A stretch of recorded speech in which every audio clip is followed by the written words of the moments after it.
In 1962, the Liquor Control Board of Ontario introduced the Agency Store program to provide service to small and remote communities in Northern Ontario that did not have a nearby LCBO store.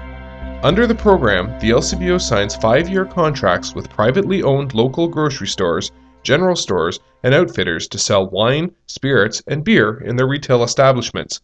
The program grew slowly, and by 1995 there were 82 contracted agency stores in Northern Ontario. After Mike Harris failed to privatize the LCBO in 1996, the government began to aggressively expand these private stores into Southern Ontario, contrary to its original plan to limit their presence to remote communities in the north. Between 1996 and 2001, 25 stores were added, and between 2001 and 2003, 50 more were granted licenses to operate. In fact, if you add them all up, over a 13-year period between 1996 and 2009, the Government of Ontario allowed a total of 141 of these privatized LCBO outlets to open up for business in Southern Ontario.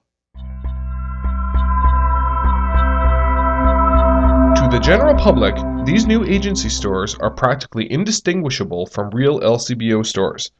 The agency store program is a good idea gone bad. Today, there are 220 agency stores in operation across the province, with average sales approaching $1 million. The program has spiraled out of control, and something must be done.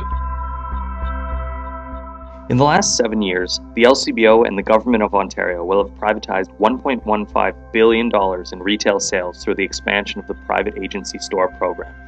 That represents a loss of about $200 million in dividends that should have gone into our public treasury to pay for things like healthcare and education. Currently, the LCBO provides more than $2 billion in profits and taxes to the public treasury. Let's take the opportunity to increase that amount. It's time to change things. It's time the Government of Ontario direct the LCBO to replace these high-volume agency stores in Southern Ontario with real LCBO stores. By doing so, we could return an estimated $340 to $370 million in additional dividends paid to the Government of Ontario over the next 10 years.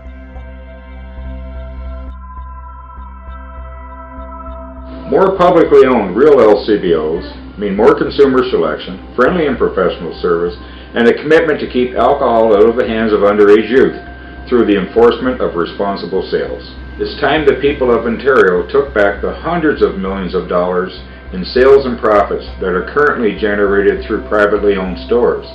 In tough economic times, that money could be better spent on public services, education, and healthcare.